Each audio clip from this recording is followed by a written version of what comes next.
एक छोटे से गांव में एक कदीम हवेली थी जो सबको डराती थी। कहा जाता था कि इस हवेली में एक भूत औरत रहती है। गांव के लोग रात के वक्त इस हवेली के करीब जाने से भी डरते थे। कहानी कुछ इस तरह थी कि कई साल पहले इस हवेली में रोशनी नामी एक खूबसूरत औरत रहती थी। रोशनी की शादी हुई, लेकिन बदकिस्मती से उसका शौहर एक हादसे में चल बसा। इस हादसे के बाद रोशनी का दिल टूट गया और कुछ उरसे बाद वो भी इंतकाल कर गई। उस दिन से लोगों का कहना था कि रोशनी की रूह उस हवेली में भटक रही है। एक दिन एक नौजवान लड़की नीहा, जो गांव में नई आई थी, उसने हवेली के बारे में सुना। नीहा को भूत परीत की कहानियां हमेशा से दिलचस्प लगती थीं, इसलिए उसने फैसला किया कि वो हवेली का मुआयना करेगी।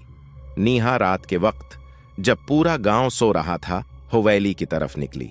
जैसे ही वो हवेली के अंदर दाखिल हुई, एक सर्द हुआ का झोंका आया और नेहा को एक अजीब सी सरसराहट सुनाई दी। उसने देखा कि एक सफेद लिबास में मलबूस औरत, जो कि रोशनी की रूह थी, उसके सामने खड़ी है। नेहा ने डरते हुए पूछा, आप कौन हैं? रोशनी की रूह ने जवाब दिया, मैं रोशनी हूं। मैं इस हवेली में कैद हूं क्योंकि मेरी रूह को सुकून नहीं मिला। नेहा ने हमदर्दी से पूछा, मैं आपकी कैसे मदद कर सकती हूं?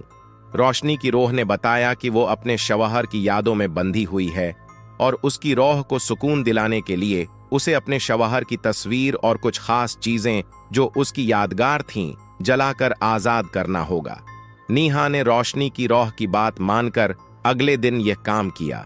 जैसे ही उसने वो चीजें जलाएं, रोशनी की रूह ने नेहा का शुक्रिया अदा किया और एक रोशनी के झमाके के साथ गायब हो गई।